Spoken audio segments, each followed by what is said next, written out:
huge paradigm. There was a big paradigm shift about that time. I was used to doing, designing brochures and doing magazine and newspaper ads and that sort of thing. And now my clients were asking for websites and digital media and social media. And I was not trained for that. I had not taken the time to train for myself. So here I am at age 58.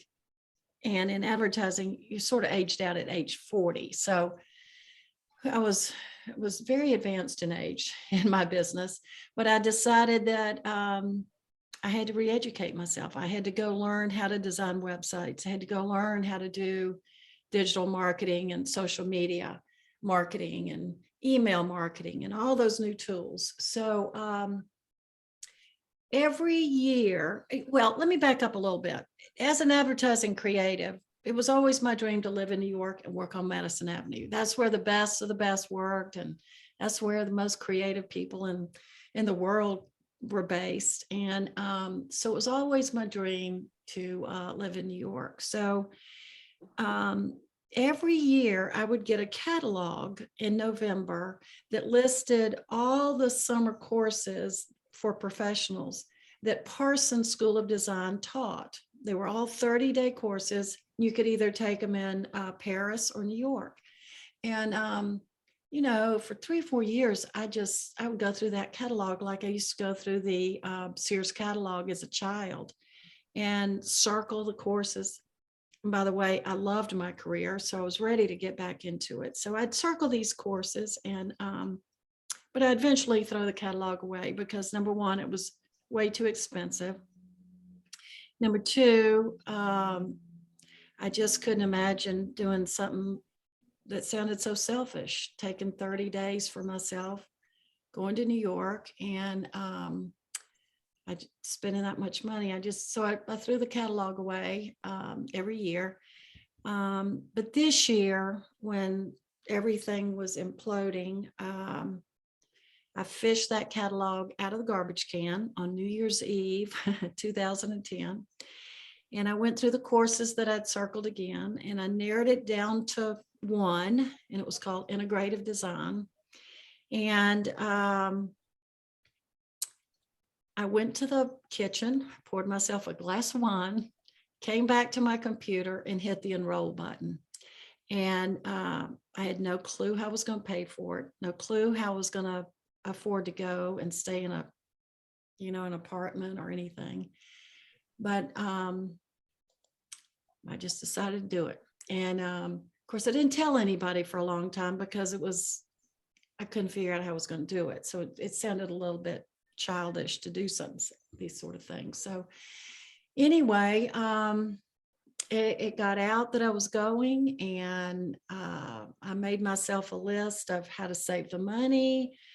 I started trying to learn some of the basic things that this course would require me to know. I started I set up a business Facebook page and tried to kind of see what it was all about, a Twitter account. So I started kind of trying to get ready for this trip.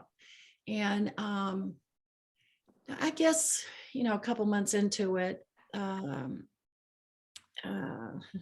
was still very optimistic, but things weren't really come together financially. And one Thursday night, my husband walked up the steps from the basement and said, "Sweetheart, I have something we need to talk." And of course, I thought something was wrong with one of the kids. And he said, "Our house is going in foreclosure in 4 days." A few days later, Parsons called and canceled the class. So those were two hints that I didn't need to be going. I didn't need to be going. So I went on Facebook because I'd been telling all my Facebook friends about it. I was so excited and all this and everything. So I put on there and I said, well, the class was canceled and I guess I won't be going. Within seconds, I got messages that said, yes, you are. What's plan B? And during this time, because I was so in love with New York, I figured this was going to be the only time that I could ever live in New York. So I went and got a map of Manhattan. I sliced it into 20 pieces because it's about 20 square miles, the island of Manhattan is. So, so when they said, what's plan B? You're going, I thought, okay, well, I've got these 20 pieces of map. Maybe I'll walk one piece per day and see one neighborhood and come home, and I'll watch a video, a how-to video on how to do social media, or I'll watch another video on how to do email marketing, or I'll read up on how to do digital marketing. And so I taught myself at night, and then I would write a blog post about the neighborhood I walked, and I'd put it out there and I'd advertise it, and I used myself as a client and what I was doing to promote myself. And let me back up a little bit. I skipped something really important, because what I realized at the last minute was that I was going to get my deposit back. And with my deposit, I could at least eat while I was in New York. And I could pay for a little teeny apartment. And so that's where the money came from. No, So I love the concept of taking Manhattan and breaking it into pieces, because there were, metaphors for so many things, but when you're just overwhelmed with all this stuff and you attack it by cutting it down into manageable pieces. well, I cut the map into pieces. I cut my budget into pieces, and I cut my life into pieces, and with each one of them. So it really was a metaphor for a lot of things. But anyway, so I ended up walking the entire island, and within 30 days, I got a call from a client wanting me to estimate a budget for doing a social media campaign. So it was very, very successful. And I came back, and what I learned was that 10 years ago, we older professionals didn't know this stuff, but we knew it was important. The new hires, the young people, knew it, but we couldn't communicate. It's a whole different language, and we couldn't communicate. So when I learned all this, I could just about walk in any office, talk it, and walk out with a piece of business. So it was very successful for me.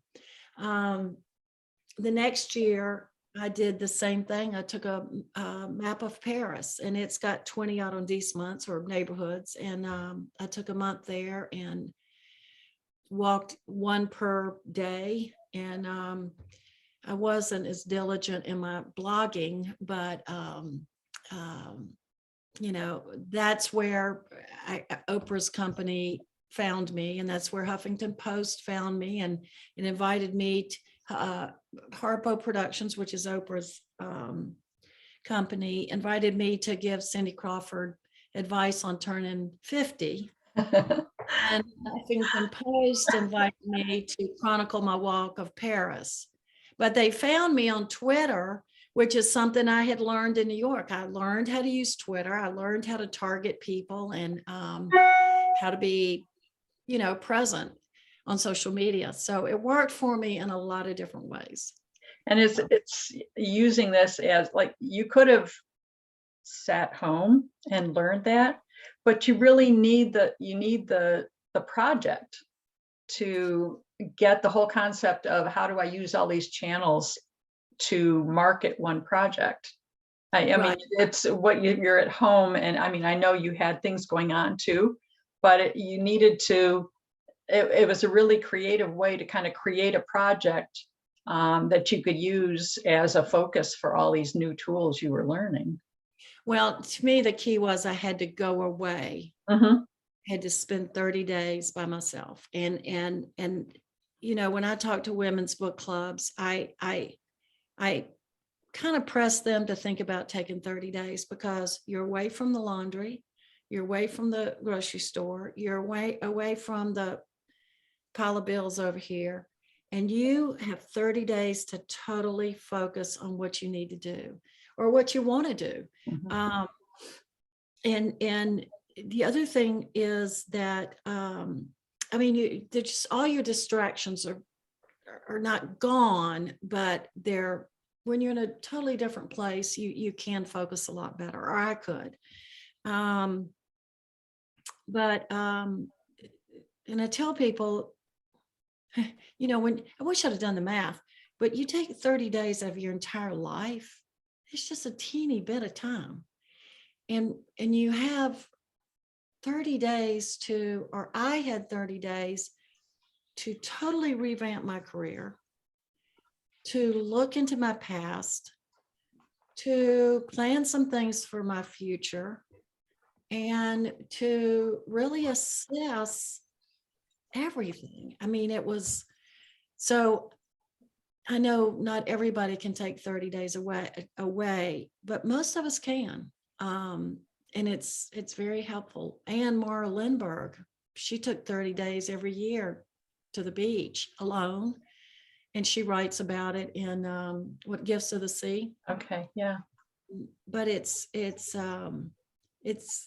I learned that it's not selfish at all. It's very healthy to do that. So it was for me.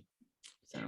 Well, and New York City is kind of like a symbol of your career. I mean, it was a goal, or like a trophy in a way, when you got your first job in Atlanta, which you call it, say Atlanta is considered like the New York City of the South, and you treated yourself to the trip to New York City. So then I see you coming full circle and coming back around to New York City to rejuvenate your career. Right, right. And there's people always say, "Oh, you went to Paris. You spent 30 days in Paris," and I've walked Shanghai, I've walked Istanbul, and some other places, and nothing was as good as New York City. Yeah. Paris was gorgeous. Don't get me wrong. I loved every minute of it, but New York was just, that's where my heart is. People go to the mountains and people go to the beach to relax and everything. I go to New York City, and that city just does something to me. Well, and I think it's interesting for a Southern girl to have that pull to New York City, because it's a very different culture. Very different. And I love learning. I've always loved learning. I'll take a class on weaving, or I'll take a class on master gardening, or whatever. I love to learn stuff.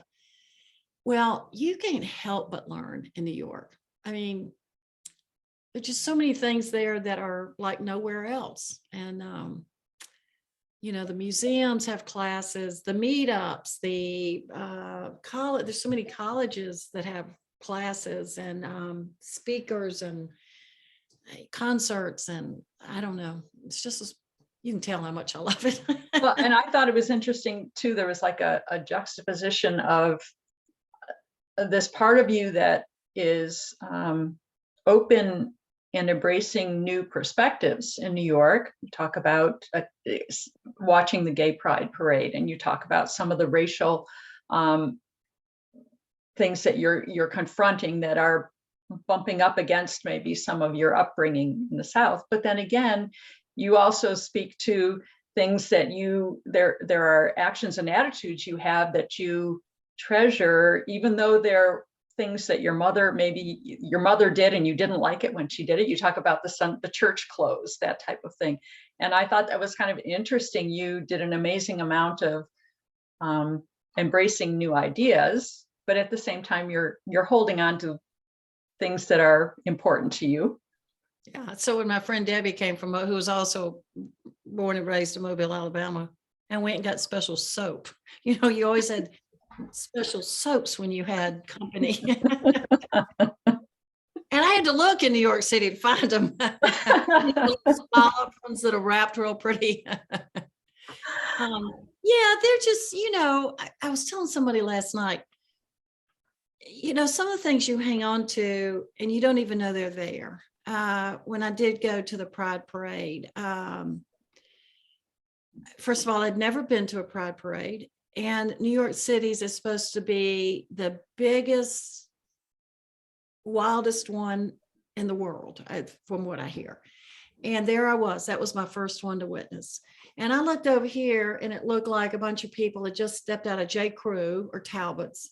And then I look over here and they're women with orange mohawks and everybody's getting along, and everybody's rejoicing over this law that passed. And I'm 100% behind it. If you love somebody, you love somebody, and diversity is what makes the world interesting. And I totally embrace that.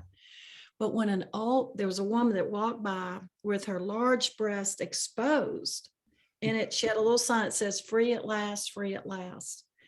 And I caught the eyes of an old cop and he rolled his eyes, and I rolled my eyes back at him. I went, "What in the hell did you do that for?" Yeah. And it just shook me. And then I went back that night to my apartment and was writing this blog post. I was so excited to describe everything and how wonderful it was and all this. And then all of a sudden I didn't have the courage to publish it because what will people think? Mm-hmm.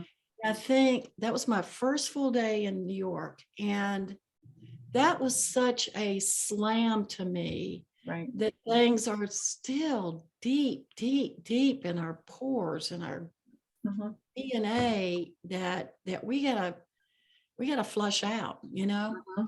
So, and there were several instances like that. Instances, Well, we and were, go ahead. you also talk about the wrestling with the stay-at-home motherhood. I like that topic. You talked about, you with your second pregnancy. At that point, you were staying home and getting together with other moms, some of whom were also career women that were now stay-at-home moms, and talking about how you feel like some of you are resenting the full-time career moms. And Well, we were the first generation, and I don't know how old you are or anybody else, but I'll be 70 this year. So our mothers had three options. They could be nurses, teachers, or secretaries. That's all they could be. And our generation was wide open. We could be whatever we wanted to. In fact, when I first started school, I was going to be an architect. I was one of the first two women in the School of Architecture at Auburn. And that's great. That was great. But it came with a lot of responsibility because men still weren't supposed to help in the household chores. So if we were going to be career women, we also had to be full-time moms. So it came with a lot of responsibility. On the other hand, there were moms that chose to be full-time moms, work out of the home, which I got to tell you is a hell of a lot harder than going to an office all day, in my opinion. But we became resentful of each other because there was a lot of guilt. If you left the kids all day in somebody else's care, there was a lot of guilt because we still were on that cusp. And then we were jealous of the ones that, quote, got to stay at home. And some of the ones that stayed at home were envious of the ones that got to go to the office and dress up and put on makeup and be with other adults.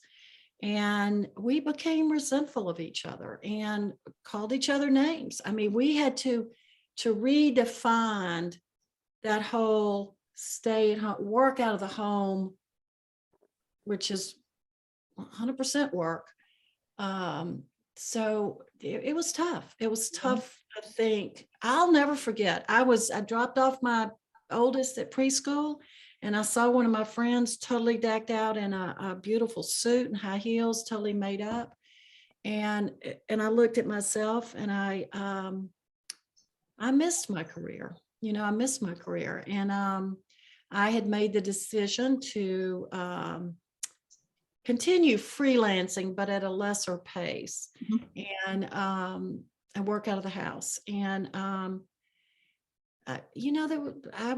never forget that day. And I know the girl's name is Amy. But there was a lot of resentment on both ends. We would get all been out of shape because so-and-so couldn't do cupcakes because she has to go to the office, or, I mean, there was just a lot of friction. Yeah. I think the generation now, they've got it worked out. I think men are doing a lot more work in the home than, luckily my husband did a lot of work at the house. He also worked out of the house. So we had an unusual situation, but men back at, when we were raising young kids, you didn't ever see a man in carpool, or a man in teacher conferences, or a man bringing in cupcakes. You do now, Yeah. so. No, I know I think it was that, our generation, it was that, okay, women, you can do it all and you have to do it all. And now I'm hoping that things have shifted and adjusted, that there's more of a sharing and more of an accommodation. And hopefully women are easier on themselves when they're trying to do a little bit of both. Yeah. But, yeah, I wrote an article that I found not too long ago when my first was just, I don't know, she was probably 6 months old. And I wrote this magazine article. I was going to send it in. Of course, I never did, but it was, I felt like I was doing neither well. I wasn't working well, and I wasn't mothering well. So it was a tough time. so when you, how did you end up being able to write a book about this? I mean, there are a lot of people associated with libraries are hopeful writers themselves and are interested in that. But you had this amazing journey and this story to tell, and you had your blog. But how did it come about that you moved out of the blog and into actually writing a book from this? Well, shortly after I walked New York, a couple of months later was my birthday. And I said, I'm just going to go to New York for the weekend. And I saw that there was a blogging conference, and they had a 1-day class. It was blog the book. And I had no intention whatsoever of writing a book, but I just kind of wanted to get in and get to know some other bloggers. So I went in this classroom and they had round tables, and there were about 6 or 8 of us bloggers and 1 literary agent. So she had this blogger tell about her blog and and I was the last one. And she goes, "What's your blog about?" And I explained that I had walked Manhattan. She said, "You need to write a book." And I said, "Nah, I don't write." And she said, "Wait, you need," and I said, "Ma'am, but you don't tell a New Yorker, ma'am. I don't even read. And you don't tell," I mean, anyway, when she came back, she said, "Then get a ghostwriter. Your story needs to be told." So I took a card and I taped it to the monitor of my computer monitor, and it sat there for years. Well, 2 years at least. And then I took a course called the Artist Way by Julia Cameron. Our church group took a course. It's a 12-week course on journaling. And it's to fuel the creative fires or whatever. And one of the rules is that you have to take a journal and write, or you have to, first thing in the morning when you first get up, you have to write 3 morning pages. You might have heard about this. And they're basic brain dumps. And you have to write every single morning 3 pages. And here's my journal. I must have just had a pedicure. I made my journal. I just had all these pieces of paper, and and I went to like the UPS store and had it bound, and I just kind of put it together. And I started, I don't know why, on the very last page, and I thought, I'm just going to write from the back to the front. Okay. First thing I wrote, The Artist Way. I wonder if I can get by without writing 3 whole pages. I might have taken on too much writing for my blog, the writing group I was in at church. It's just, I might have overloaded myself. So right there, I didn't want to do this. Well, I filled the entire journal in the 12 weeks.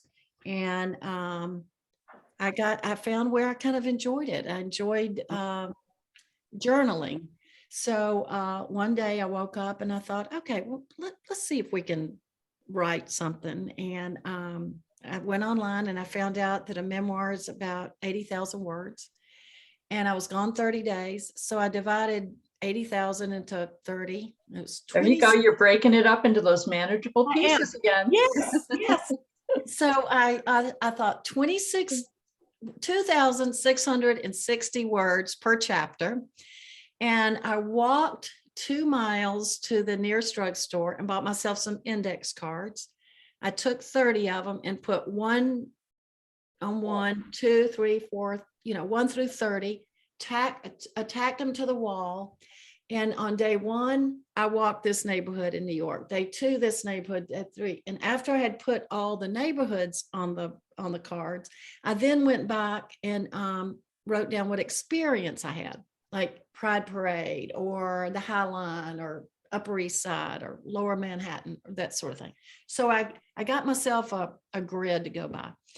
And I started with the very last chapter. And if you've read the book, it's about an underground tunnel, a subway tunnel, where graffiti artists spent a year decorating this tunnel.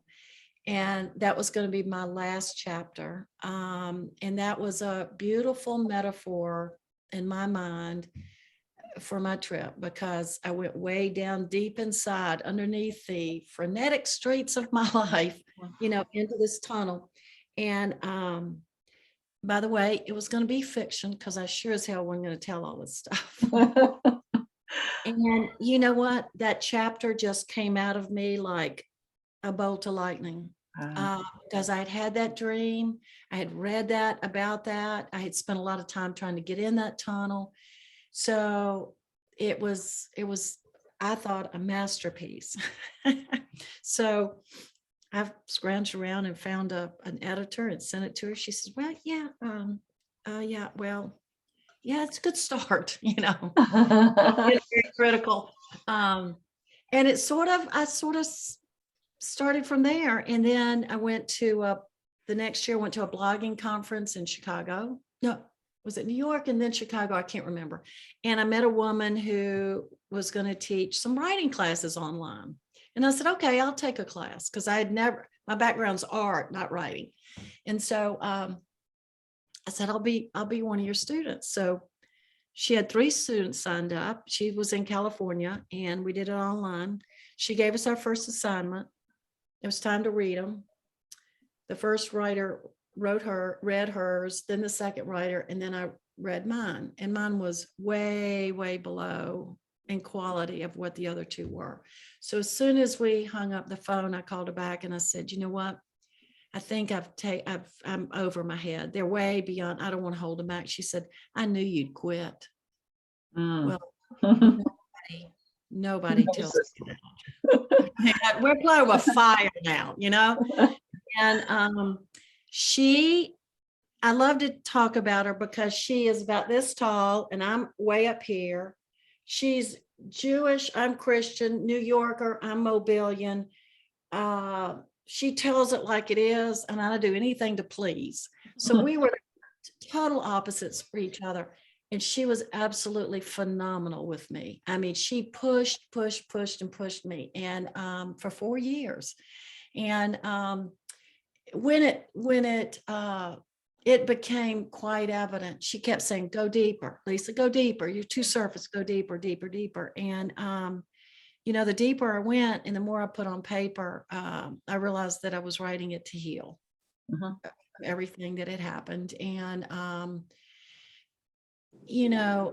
I couldn't imagine sharing with anybody but her some of the stuff I wrote. And so, from there, it just, one day, again, cut me short because you see I get long-winded. One day I decided I was done, I think it's good and all. And she said, you're not ready. And I said, Jane, I've been doing this for 4 years. I'm ready. No, you're not, Lisa. So I said, well, you know what? I'm going to take that business card off of my computer monitor. It's been sitting there for this point, it was 6 years, I guess. So that was the agent. Yeah. That was the agent. The agent. And I sent it to her.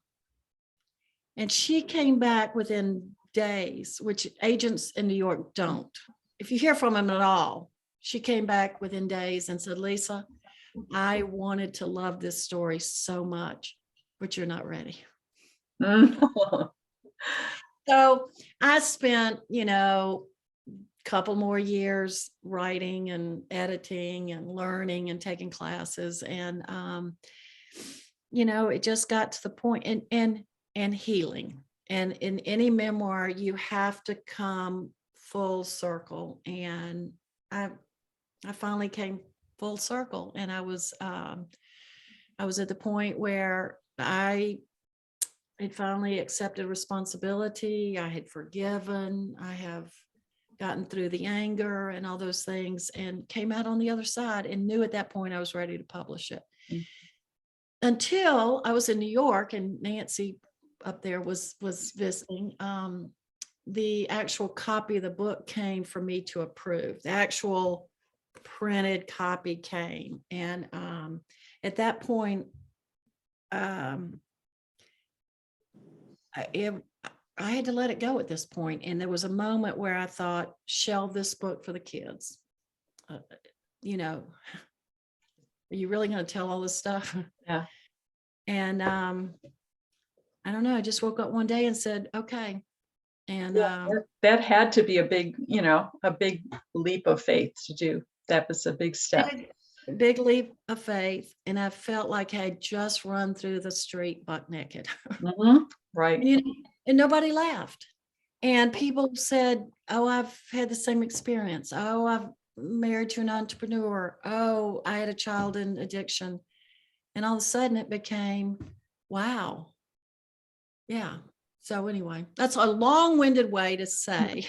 No, I mean, it's impressive because, to realize it's a good lesson that you can have this amazing story to tell, but it still took years to get it to the point of being able to get it in print and published and on. And right.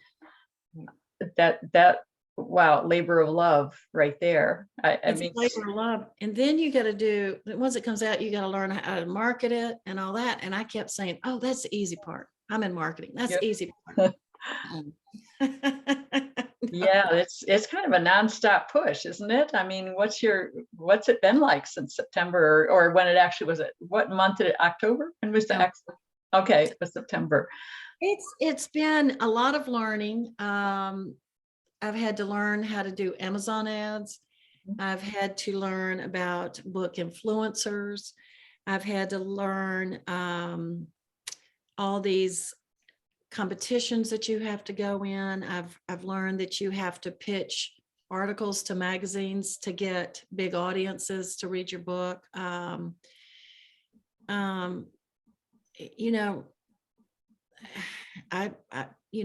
thought it was going to be easy because I know marketing. I do it for a living, but book marketing is totally different. It's a totally different animal. A different world, and especially too with during the pandemic, things they're not the number of physical events going on. I mean, that prior to this, that you would be able to go and have a table at the New York City at the book fair, that kind of thing is just not happening. Right. But I get to have things like this. Exactly. So, we are the benefits because we're able to, we wouldn't, our little library system would not be able to afford to fly you in for a visit. So this is the best way to get you here to talk to us. Yeah.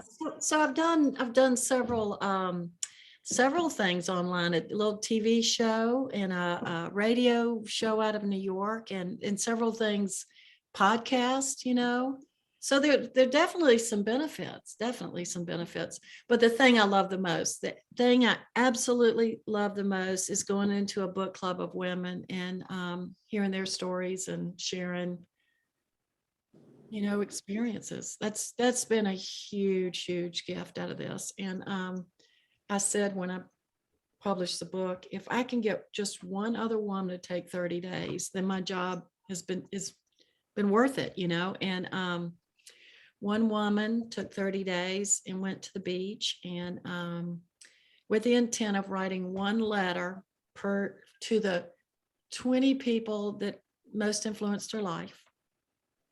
She wrote about 3 or 4 letters, and then wrote one to her mother, who had passed away when she was a teenager and had died of alcoholism. So you imagine she had a lot to write about, And she said it was one of the biggest gifts of her life.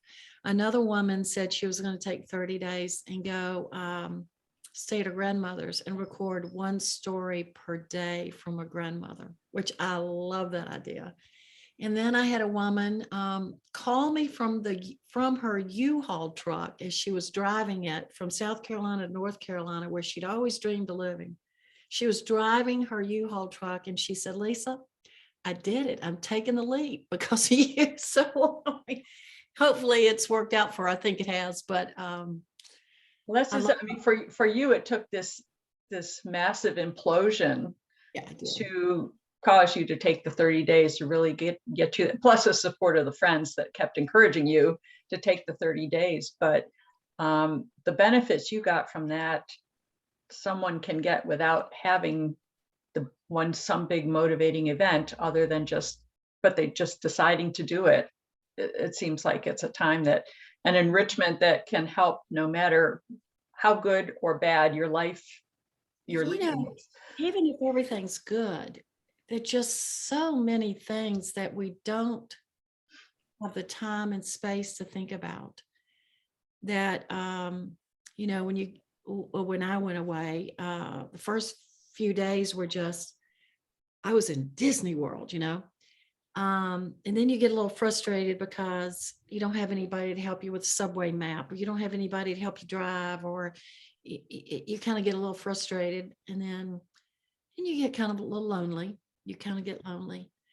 But at the end, you realize that you did this, and you dug deep, or you went and learned, or you went and wrote letters, and you end up with this power inside of you. I keep saying I found the power inside me. And in the 30 days, I just believed I could do anything I set my mind to. And I didn't feel that way until I went up there. I mean, well, I think too, I think in some ways reaching our age, and the kids are becoming independent. They're independent, which is great. That's the goal, but right. You're not feeling as needed, or maybe even relevant. Right. Careers, even in your case, it was wanting to get back full strength into the career.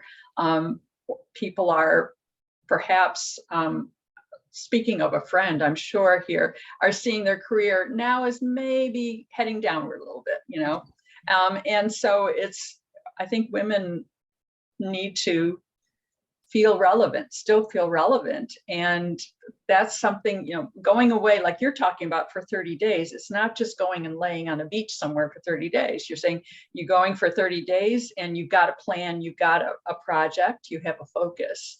But it seems like a lot happens in addition to just that project. The project is the motivator, but it did for me. I say it was a career reinvention trip, but it was much, much, much more of a personal journey for me. I've since gone to New York for 30 days. I went to Paris for 30 days. For me, 30 days is the magic number. Maybe you could do it in 2 weeks. I don't know. But for me, it was, like I said, you get kind of bored sometimes, you get frustrated, but at the very end, you realize that you've done so much work, whether it be work, career work, or internal work, or spiritual work, or whatever it is, that it just changes you. I don't know, it did me. Well, and I know Lisa would love to take any questions. I would encourage anyone to turn on your cameras or not, and unmute, ask Lisa some questions, or if you have some reflections about the journey she took or your own journey, I welcome anybody. I believe you can go ahead and unmute yourselves. While you're deciding what you're going to say, I do want to ask, so are you going to write another book? Do you have a plan? Yes, I do. And I'll tell you really quickly. I have a dear friend who's an early riser like I am. She called me at 8 o'clock one Saturday morning, probably 6 months ago. At 12, she said, Lisa, we've been talking for 4 hours. I said, I know. And she grew up in Lower Mississippi. I grew up in Lower Alabama. Anyway, 4 hours we talked. And she said, you know what? We would have been best friends growing up. I said, I know. She goes, probably not. I would have been your maid's daughter. Ooh. So I hung up the telephone and I said, I have to write about that. I have to write about all the experiences that I witnessed in Southern Alabama growing up, and, you know, forced busing and you know, the signs and the different X's and the different water fountains. And it's about 2 little girls who are not supposed to be friends. And they end up spending 30 days together one summer, kind of by mistake. Mm-hmm. What they taught each other that propelled them both into life. And the moral of this book is going to be, instead of parading our differences, which is what we're doing today, we need to get to know our commonalities in order to appreciate our differences. And that story is coming through me like a bolt of lightning. There are things that I smell, hear, taste that I hadn't thought about in 50 years. And they're just like this. And so I'm trying to sell a certain amount of books. Once I get my goal, then I can turn my attention to this book, but I am dying to get on it. Yeah. Well, in the chat, Sally said, first asked, was it difficult to talk now about events 10 years ago, but said, you know, you had 10 years of more life experiences since the time frame of what you've written this book about. Right. You know, was it hard to bring back those experiences? Was a question? Kind of, she's saying, you know, difficult to talk. Things have changed so much in the 10 years since you did the book, or since you wrote about, since you did the actual walk. It's been 10 years. Well, there were a lot of details in my book that I had to go back and check. For instance, I had to see what version I couldn't remember what version of the iPhone I had and what it didn't do back then. Mm-hmm. And there was a place in my book that I talked about Instagram. Well, there was no Instagram 10 years ago. That's true. It makes you realize how quickly things change, huh? When you're, yeah. So there were a few little things like that I had to go back and make sure I had it correct, you know. That trip, those 30 days, I keep going back. They were just life altering, and the images and they're like burned in my brain. So I don't know that I'll obviously. I was doing a podcast yesterday with a woman who was at the same parade that I was at the same time. And of course we didn't know each other back then. And I said, do you remember the clock? They did a big bell at 1 o'clock, and the crowd went totally silent. And it was a time of reverence to all the people that had lost their lives to, you know, all the things that hate crimes the population went through. And she said, no, I don't remember that. Well, I still get chill bumps thinking about that. So there's certain things I'm sure I've forgotten, but I don't know. It's still seen very relevant. Still relevant. Yeah, and you know what? Things are going so fast now at my age. It was just like it was yesterday. Anybody else have anything they want to say?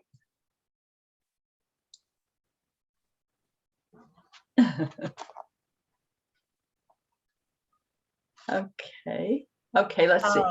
Lisa. Yes. Can you hear me? Yes. Hey. Okay. This is a work computer and we use a different system. So wasn't phone when I first got here. So one of the things that changed me, I love your story. I'm reading it because there's a lot of changes in mine.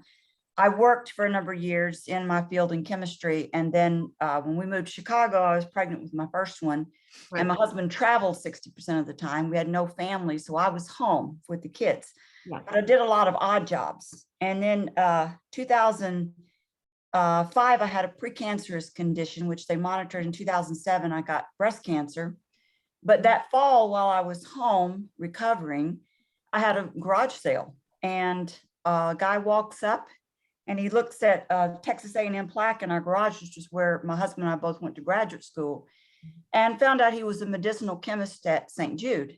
And I just jokingly asked him, I said, so, you know, my kids are all, my last one's at home, she'll be flying the nest. And I really want to get back into my field. It was a joke. It really was a joke. Right. And about 9 months later, I was driving through the neighborhoods and he passed me and our eyes met, and he called me that night and he says, I have a job that I think you should, you know, apply for. And I laughed in his face. I said, you do realize that I've been out of the lab for 25 years. How many elements have been added to the periodic chart? And he says, no, I think you should come and do this.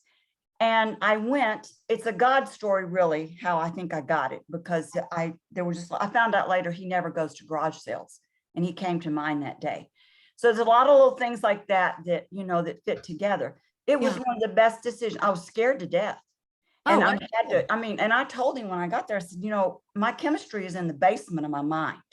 So I'm going to really have to do it. He says, no, I think you can do this. And I had a wonderful little Indian coworker that, you know, worked with me. It was one of the best decisions I've ever made, because it forced me into learning how to do Excel, Word, all this and everything. And when I left the labs, when I left chemistry, the secretaries in the research group I had were just getting word processors.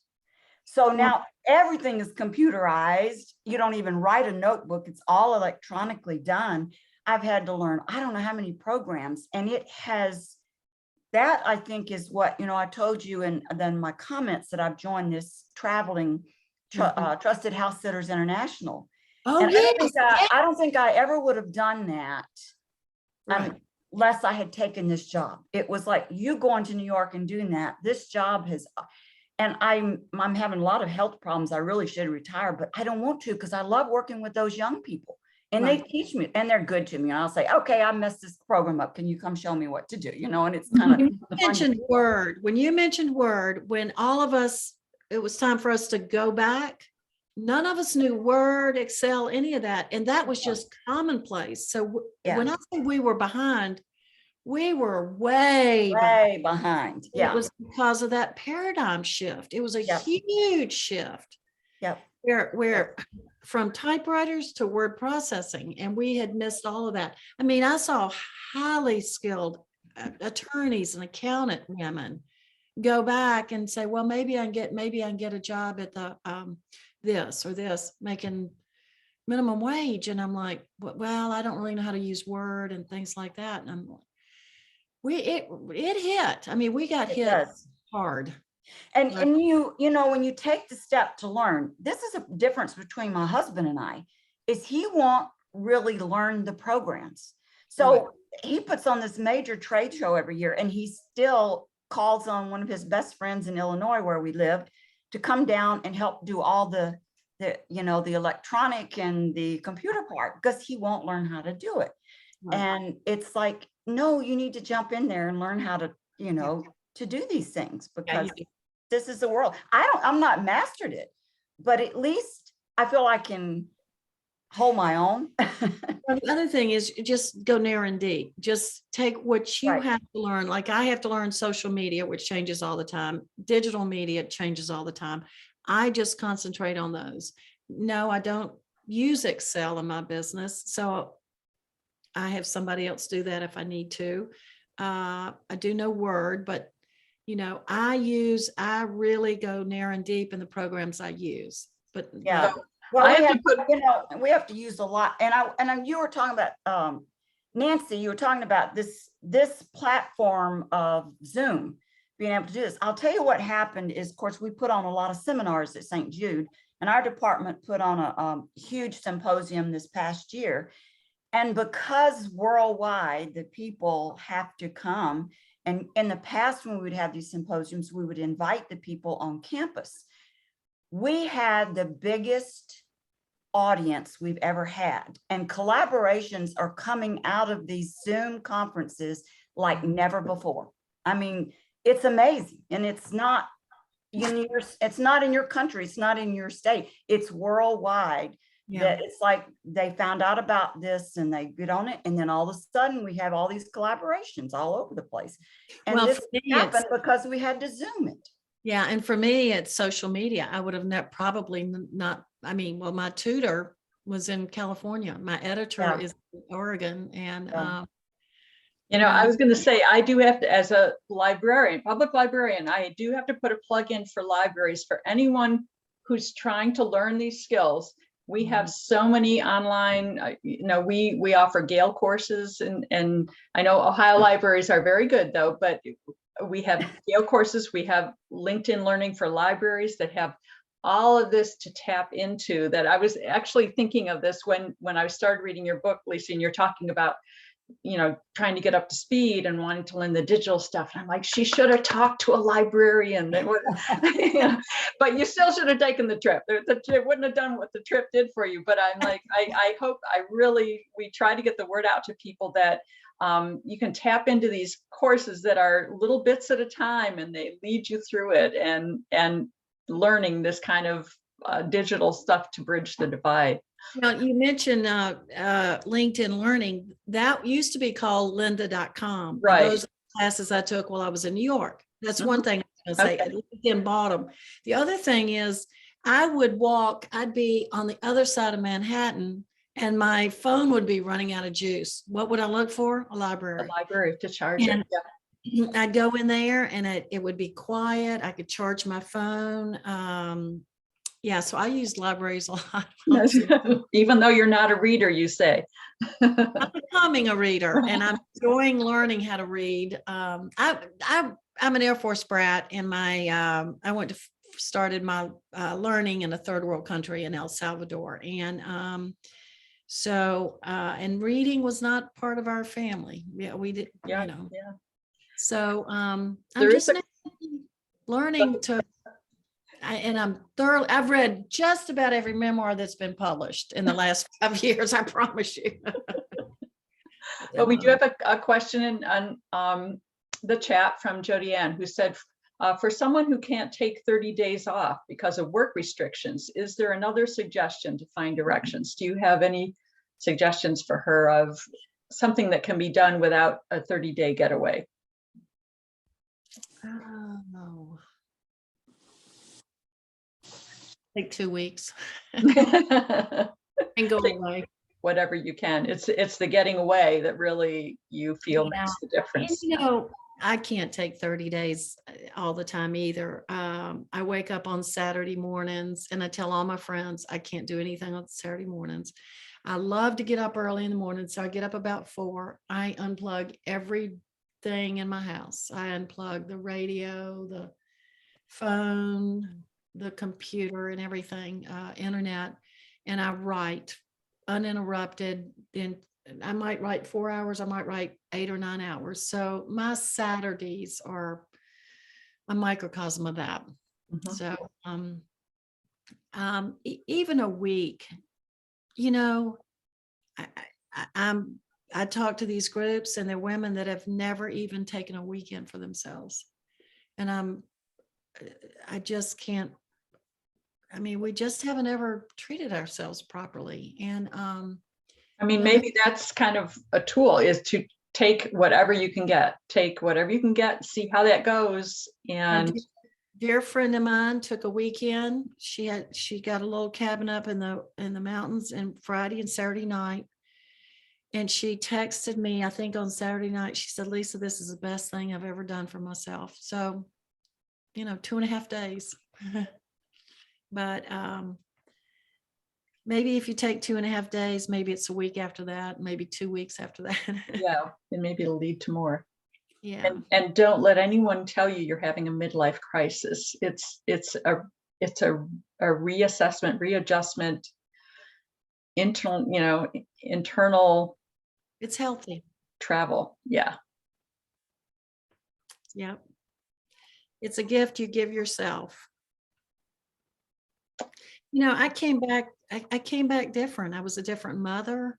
I was a different professional. I was a different person. And, I'd probably still be on some of the same, I don't know, rat race things that I was on before I left. Who knows? But it definitely changed me. And maybe it was such a significant change. Mhm. Maybe that's why the other walks aren't quite living up to that whole experience, because this was when it really changed you so much, and they're not going to change you that much. You've done that metamorphosis in a way. So, Right.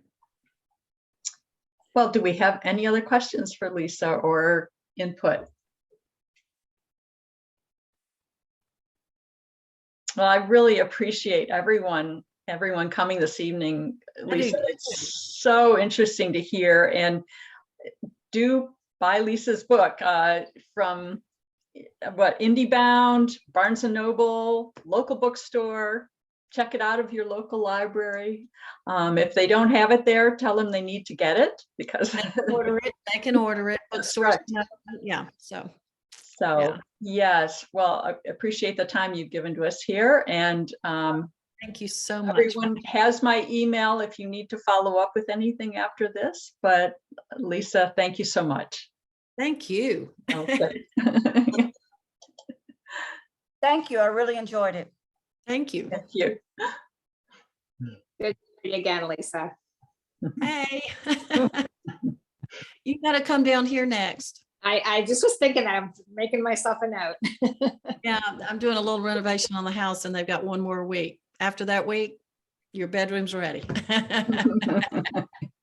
Sounds good. Bring Carol. Yeah, we want